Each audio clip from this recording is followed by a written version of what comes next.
कर्म का फल। एक छोटे से गांव में एक लड़का रहता था जिसका नाम मोहन था। वह एक बहुत ही मेहनती और ईमानदार लड़का था।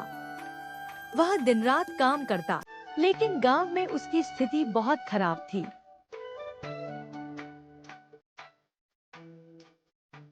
उसके पास घर था, लेकिन वह बहुत साधारण था और उसकी आय भी कम थी। मोहन का सपना था कि वह एक दिन बड़ा आदमी बने और अपने परिवार को एक अच्छा जीवन दे सके।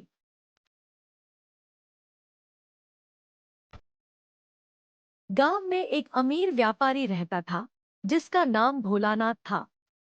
वह बहुत ही घमंडी और स्वार्थी व्यक्ति था। उसे दूसरों की परवाह नहीं थी और वह केवल अपने लाभ के बारे में सोचता था। एक दिन भोलानाथ ने मोहन से एक बहुत बड़ा काम करवाया। उसने मोहन से अपने खेतों की सफाई करवाने के लिए कहा और बदले में उसे अच्छे पैसे देने का वादा किया। मोहन ने पूरी मेहनत और ईमानदारी से काम किया। उसने अपने हाथों से खेत साफ किए, पेड़ पौधों की देखभाल की और खेत को सुंदर बना दिया। लेकिन जब काम पूरा हो गया तो भोलानाथ ने मोहन से कहा, तुमने अच्छा काम किया है, लेकिन मैं तुम्हें अब पैसे नहीं दे सकता। तुम तो गरीब हो, तुम्हें पैसे की कोई जरूरत नहीं है, इसलिए यह काम मुफ्त हो गया।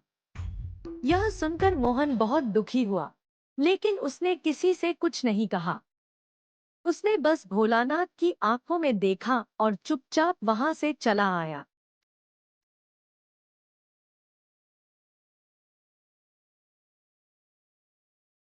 वह अपने घर गया और अपनी माँ को सारी बात बताई। उसकी माँ ने कहा, बेटा, कभी भी किसी का दिल मत तोड़ो।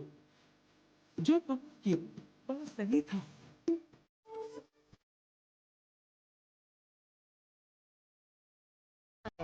और मोहन अपनी मेहनत में लगा रहा। कुछ महीने बाद गांव में एक बड़ी बाढ़ आ गई।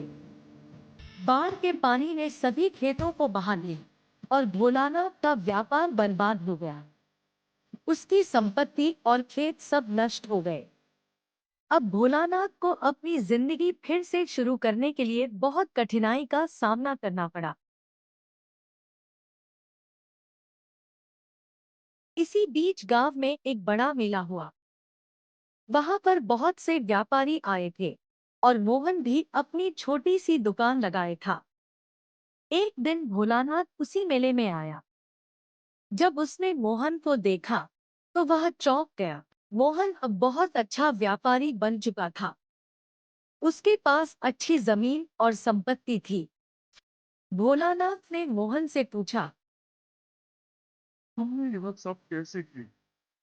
मैं तो बर्बाद हो गई हूँ, लेकिन तुम कहाँ से इतना पैसा कमा पाओ? मोहन ने मुस्कुराते हुए कहा, यह सब मेरी मेहनत और ईमानदारी का फल है। मैंने हमेशा सच्चाई से काम किया और किसी से छल नहीं किया। तुम्हारी तरह स्वार्थी और धोखाधड़ी से नहीं जीता। भोलानाथ को अपनी गलती का एहसास हुआ और उसने मोहन से माफी मांगी। मोहन ने उसे माफ कर दिया और कहा, आपका समय आएगा, बस आप सही रास्ते पर चले। इस कहानी से हमें यह सीखने को मिलता है कि सच्चाई और मेहनत का फल हमेशा मीठा होता है।